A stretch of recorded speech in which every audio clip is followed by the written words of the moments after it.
Welcome to EnRich Your Life, where financial wisdom meets everyday life. Hosted by Richard Leimgruber, a financial advisor with over 25 years of experience, this podcast brings you powerful insights to make smart choices and build your financial future. Get ready to dive into practical strategies to grow, protect, and shape your financial story, one podcast at a time. Hello and welcome to the newest podcast episode of EnRich Your Life, where we talk about everyday financial strategies to help you achieve your financial goals and live an enriched life. Today we'll be talking with Joe Paldino, who is the founder and CEO, as well as a CPA of Paldino Company CPA, right here in Mamaroneck, New York. Joe's been a CPA for a long time, and he helps small businesses and individuals and families prepare, file, and save money on taxes. You can find Joe at www.jpalcpa.com, where you can sign up for a newsletter and get great information about everyday financial strategies to help you save your money on taxes. Articles that are included in that are what happens if you should have children, what happens if you get married, what kind of life events you're dealing with, and how are they going to affect your tax strategies. I've personally known Joe for 10 years, and for full and fair disclosure, Joe is my personal accountant, my family's accountant, and I think he does a great job, which is why he's here today. So welcome, Joe, to our podcast, and thank you so much for joining us. Tell me, why did you become an accountant? Thank you, Rich. I'm a little nervous now. You've kind of hyped me up just a little bit here. It's actually a long story. I was a hyper teenager. My brother was a police officer in Mount Vernon. I grew up in Mount Vernon, and I was hyper.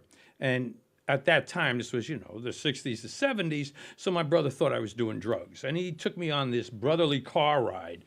And he was saying, you might mess up your life, and you could do anything you want, and you could. And he was fishing, and he just threw out accountant. You could become an accountant. Yeah, okay. I'm going to be a rock star. I'm going to be a guitar player. That's all I cared about. So I floundered around 8 years after high school. And I said, what the heck am I going to do with my life? I was working at Sam Ash. I was in the stock room moving boxes. And I was like, I remember my brother's conversation. So I went to Mercy College. I attended in the evenings. So I said, let me try the accounting course. And it just clicked. Accounting just made sense. There's a yin and a yang. There's a left debit credit. It all just balances. It all works out. It was like, oh, this is perfect. And improperly thought was, if I'm an accountant, I don't have to deal with people. Right. Yeah. At least that's what you thought. It didn't work out that way. And I'm kind of glad I chose this path because, I've had some personal struggles. And at one point, I had a demon I had to overcome. And it was because I was a CPA that I was able to overcome it because New York State wanted to pull my certificate. And I worked very hard to get my certificate. And I wasn't going to lose it because I couldn't control myself, and I stopped what I was doing and haven't looked back since. Right. It's almost 30 years now. 30 years. That's incredible, huh? Yes. Of helping people. Yeah. So I'm right behind you. I'm 26 years right now. Very so good. yeah, it's an incredible feeling. And obviously between us, we have a lot of experience. So tell me a little bit about what you like to do for fun. I know, but why don't you tell our audience? Well, all right. So as I said, I wanted to be a musician. My dream was to walk across the stage in MSG. All right. Yeah, that didn't work out so well. But I do play in a band. I do jam with a lot of people. Mainly what I do for my own head is to actually just play guitar. I like to play music constantly. And if I'm not playing music, then I'm tinkering. I can do most home repairs myself. I know, don't try this at home, but I can do plumbing. I can do woodworking. Most anything I can handle. So that's great. I'm not afraid of anything. I appreciate you coming in today. I think what I wanted to do today is share some knowledge that you have of taxes. And we all know the U.S. tax code is very complicated. I can't tell you how many times I have to remind people that I'm not a tax accountant, but I certainly know a lot about it. Of course. I think ultimately there's a lot of common misconceptions with our tax code, and there's a lot of I can bad do that, information floating around. That's right. And everybody's accountant is the best until Correct. Then, you get to know, oh, he never told me about that. He never did this. I had no idea what he's doing. And we try not to do that. I try to be thorough with my clients. As a matter of fact, I may be a pain in the neck at times, because if you don't understand what I'm explaining to you, then we're going to sit there and we're going to spend the extra 10, 15 minutes to ensure that you do at least leave my office with a better understanding than what you came in. I think doing that also makes your life a little easier the next time. Like I say, I personally do not like the phrase, well, you're the accountant. Right. Because at the end of the day, it's still your tax return. And even if you can come back to me, ultimately, you are responsible for any errors, mistakes, omissions. So it's really important that you be involved and understand what the numbers are and where they came from. So, Joe, as we just wrapped up 2024, right now I've already gotten a bunch of mailings from associated parties, whether it's, my 1099, Right. or clients are getting their W-2s. Right. They're also getting their 1099s from their investment companies and wherever else that income might be coming from. Correct. And I get calls all the time, hey, Rich, what do I need to send to my accountant? And I just shake my head and laugh, and I say, send them everything. Send them every single Every page, single front to piece of back. paper. Don't try to cut it, make it smaller. Don't try to help them, because Right. because ultimately, take a brokerage statement. Okay, so a brokerage statement has 24 pages to it, and you decide to scan, because we do a lot of things electronically through a Sure. portal. So you try to scan just the front pages. So now I got 12 pages, but there's important information that may be on the reverse side because you didn't think about it. It's really important that you share all the information, because even if it isn't a 1099 form, you got a situation. I don't know what the situation is until I look at all the pieces. Right. Then I can figure out how to navigate your specific tax issue. All right, but I need info. It's up to you to document, maintain your records. Right. I'm not a miracle worker. All right. So the bottom line is, ultimately, you're responsible. I will help you. I will help you navigate it. But the other thing, you said your clients are asking you. Well, if they've used an accountant, most accountants can supply them with an organizer. Well, and that's what I was going to ask you. Is like, do you usually have a checklist that you could provide to clients? I certainly do. Great. And the checklist I would provide, they're a generic checklist, okay? But in your case, I would send a organizer that was specific to you. Oh. And it would say, okay, last year you had a 1099 from Axon or whoever it is. And you would then run through your paperwork and say, oh, yeah, this is good. Because you save me the having to ask you the same question. Right. Hey, bro, last year you were with Jones? You were with Jones as an investment company. This year I don't see the statement. Oh, I sold that off. Right. Okay? So by getting the organizer from your CPA, from your accountants, Right. that would save time and ultimately save you money in the long run. So What about when we talk about not only the tax forms that you get, but some clients have, deductions that they forget about. And that's one of my biggest stress is like, did I remember all of my deductions? So what would you recommend somebody do for that? First of all, I got to smack you in the back of the head, all righty? Because we offer bookkeeping services. Yes. And whether it's me, our firm, whether you hire an independent bookkeeper, especially small businesses, you're so busy doing what you do. You're good at what you do. And forgive me, but you suck at bookkeeping, okay? That's why you need somebody to come in and do it for you. Even if it's on a quarterly basis, just to summarize, recap everything, put it in categories. Then you turn it over to your CPA. And again, proactive is very important in taxes. You can't just wait till January and 1st say, how can you save me money? I can at that point. The time to save money is during the course of the year. Be proactive. Once a quarter, update your books and records. Make an appointment. Go see your accountant. Hey, man, this year we're on track to do 10% better than last year. Right. Or, you know what, I'm in a slump. Where can I cut back? What can we look at it and try to save this year? But you got to be proactive, and you have to do it at least semi-annually, annually. But more often is always better, and in order to make decisions, you need timely information. And that's, one of the things that I was going to bring up, because I know some of these answers too. Believe it or not, you've taught me well. And that is like, if you're coming to the end of the year and all of a sudden I remember one year you told me, Rich, go out and get yourself that bookkeeper. You want to reduce your taxes and not have to do something? Right. Get a bookkeeper. And your life is easier, and that's considered a deduction. There's also like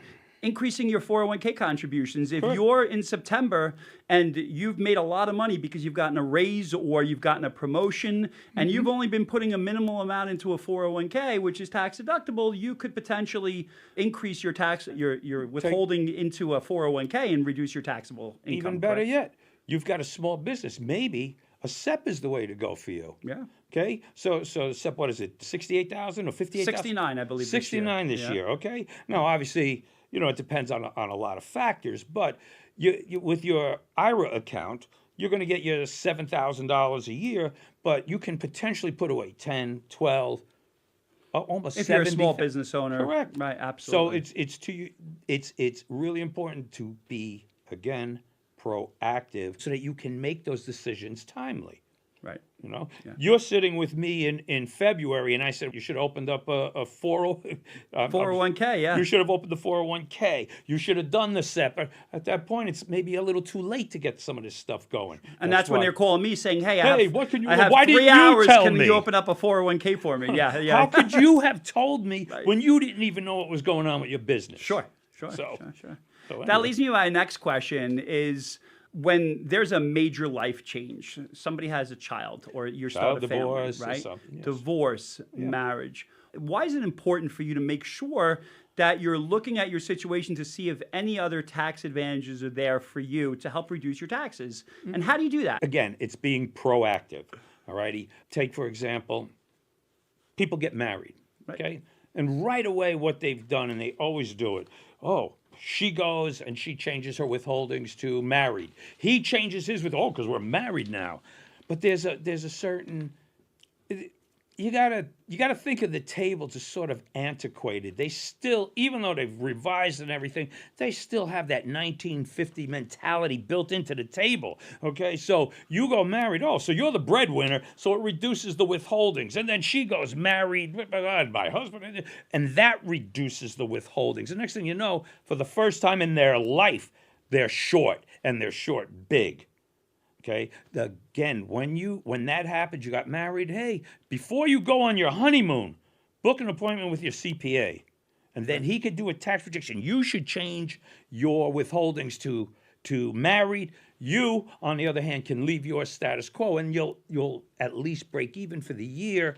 You'll be in a better position. You won't get any sticker shock. Right. That leads me to my comment, which is when somebody asks me, again, figuring out the tax system, I have to explain to some that when you're withholding money for taxes, you're really just estimating how it's your much best your estimate. company is required to send to the IRS on your behalf. Correct. But at the end of the day, when you do your taxes, and that's why we have accountants, they're going to look at all of your income from dividends, interest, 1099s, W-2s, and then you're going to add it all up, and you're going to figure out how much in taxes you should have paid and how much you actually withheld.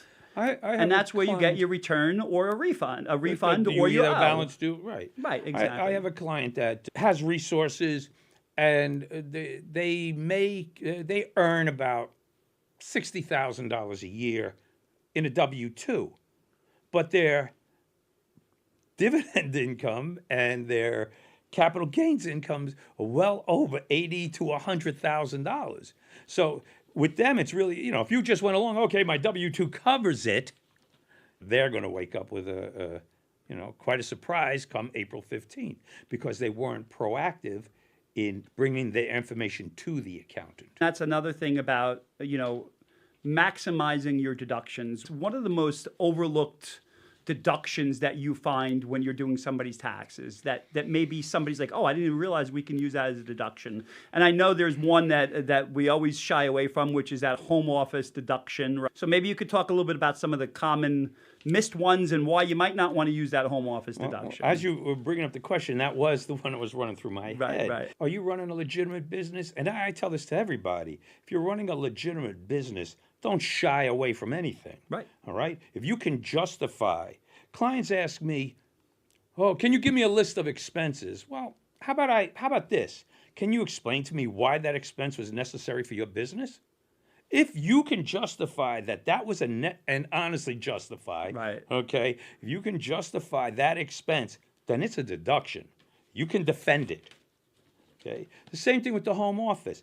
You legitimately work out of your home and you have an exclusive area. Don't shy away from it. Right. You're entitled to it. Okay. Okay. Yeah. The reason that that these things create stress for people and why they're taboo is because people tend to abuse things. Okay. Yeah. Be honest. You know, as it says, give the devil his due. All righty. You made some money, pay the government, and they will leave you alone. That leads us to red flags, to the Well. big audit word. How do you prevent somebody from being audited? What kind of advice would you give for somebody who maybe just went through an audit and says, I don't want to ever have to go through that again? I'm not afraid of audits per se, because again, you're coming to me and I'm explaining it to you, and everything that we put on that tax return is legit. Right. I'm not afraid of the audit. Yeah. Okay? If it's when people do things that don't make sense, that are illogical. Okay? I started a Schedule C. I can write everything off. I started a Schedule C. The government expects me to lose money for 5 years. No, they don't expect you to lose money ever. But if you have some startup expenses, maybe you, instead of being greedy, okay, it's really doubtful that you lost $100,000 in your business, but you lost something sizable. Can we justify it? How did we get there? How did you start a business that didn't have any revenue? Okay, and again, I don't shy away from that, because you could have a business that you're getting off the ground that didn't generate any revenue, but you did everything that a business person would have done to make it a viable entity. You advertised the right way. You did the marketing. Okay, you weren't just, hey, I need to pay less in taxes. You were legitimately trying to get a business off the ground. Don't let the word audit scare you. Right. Okay? And most audits today are, you missed something. You'll get a letter.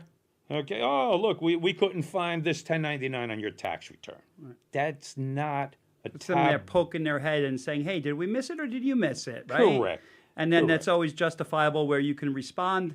And Joe, that's really where, if somebody called me and said, Rich, I got this letter, I'm like, well, why call me? Call your accountant. Call your accountant. You don't use an accountant? Why aren't you using an accountant? Right. That's why you have an accountant for. Because they don't want to pay. Right. You know, well, I Pay could do for it your myself. Yeah, I do it myself. Yeah, okay. Well, how'd that work out for you? I think Warren Buffett back in 2011 famously said that I pay a lower effective tax rate than my receptionist. And when he said that, the world kind of blew up. Like, Right. can you believe this? The But tax he code is has not more fair. legitimate deductions to offset his income. Isn't it also true that there are certain types of income that have preferred ways Preferred of getting benefits? tax, right? Yes. So there's ordinary income, which is when you get a W-2. W-2, your interest. 1099, your Correct. interest, dividends have some preferred, but You have capital qualified. gains is where capital gains, where long-term he would capital make gains right. have a preferred rate. Right. And the thing with, if you have substantial capital gains on your tax return, you would get a sort of blended rate. So we look at your tax return and you're in a 33% tax bracket, but you had significant capital gains. Well, maybe with that blending, you're coming in at 30% instead of the 33%. Because capital gains are a lower, Correct. longer They are term currently. capital gains. Long-term capital gains. Not short term, but long term. Right. Well, short term is just ordinary income. It's Yeah. just a glorified dividend. That being said, when we talk about ways to establish a business, one of the things that you came to me and said, Rich, it's time. You've been a sole proprietor your whole life. It's time that you become a corporation. Correct.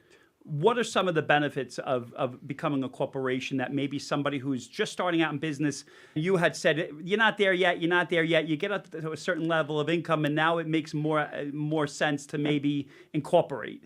So, as a sole prop, you understand you're subject to sole proprietor. You're subject to a 15.3% self-employment tax. All right. Now, self-employment tax is nothing more than FICA on a pay stub. All righty. Right. But the difference is, when you work for somebody, you contribute the 7%, 7.65%, your employer matches it. When you're a sole proprietor, you are both employer and employee. So that's why you get hit with the 15.3% at the end of the year on that specific income. Your other income is subject to the prevailing rate at that time, but that one little piece, that Schedule C, has an additional tax on top of everything else. Okay. All right? So now you want to weigh it out. You know, it's costing you $8,000 a year in self-employment taxes. Well, we could move you over to an S corp. You're going to save reasonable compensation is an important issue. Yep, It's not just smoke, Smoke and mirrors is not Correct. It has to be reasonable compensation. So now let's say that comes out to $4,000 a year in self-employment tax. Remember, self-employment tax is FICA. So you have a corporation, IRS rules, you need to pay yourself a salary. You pay yourself that salary, and you're paying only 4 instead of the 8. That extra 4 that's now left over is potential pocket money to you. Great. Okay? Yeah. Obviously, there's a cost associated with a payroll and obviously a corporate tax return. Correct. But if the net savings is to your advantage, that's when the time is right. Right. So but it's a case by case. It's a study. You have to analyze it. It's not just it works for you. What's the sense in you paying $1,800, $2,500 for a corporate tax return, and you're only saving $800 a year? Value to everything. To wrap things up, I think this has been very helpful. One of the things that gets my goat every time is when I'm sitting down with a new prospect or a client, and I look over their tax return, and they're always so proud to say, "Look at me! I got a $6,000 tax return back this year. Uh-huh. Isn't my accountant great?" And it's always like, "Yeah, that's really good that they found it." Yep. Right. And my whole thing is, well, $6,000 a year is $500 a month. Right. Let me ask you a question, Mr. and Mrs. Client. Yeah. Did you have a cash flow issue last year? Could Right. $500 a month help your cash flow instead of giving the IRS a interest-free loan? That you withhold your taxes in January, you're not doing your tax return until April of the following year. Mm-hmm. So that's 16 months. 16 months. Before you get that money back Correct. because you've over-contributed. And the common excuse is, well, I like to do that because it then gives me a way to save money. There's a mentality. Right. All right? There's a certain mentality. There are people that absolutely are okay, don't want to pay the government any more than they have to, but then there are the others who, it's a forced savings. Right. I've had specific client, where, oh yeah, I understand that, but every April we go to Disneyland. So that's where the government refund comes in time, and they can then enjoy their family vacation. Yep. All right? It's a personal preference. Do you think that strategy works for everybody? It's a personal thing. My response is usually, well, what if you put that $500 in a money market and you've been getting 4.5%? Right. And guess what? If you've been over withholding in December when it comes time to buying those Christmas gifts, you cannot ask the IRS for a refund prior, but you could certainly go into your money market account and take that money out. Absolutely. And if you're short, that extra money that you've put away now is available. Correct. To cover whatever shortfall. The thing is, you don't want to just be so dramatic. All right? Yeah. Again, you need to do right. You want to be proactive.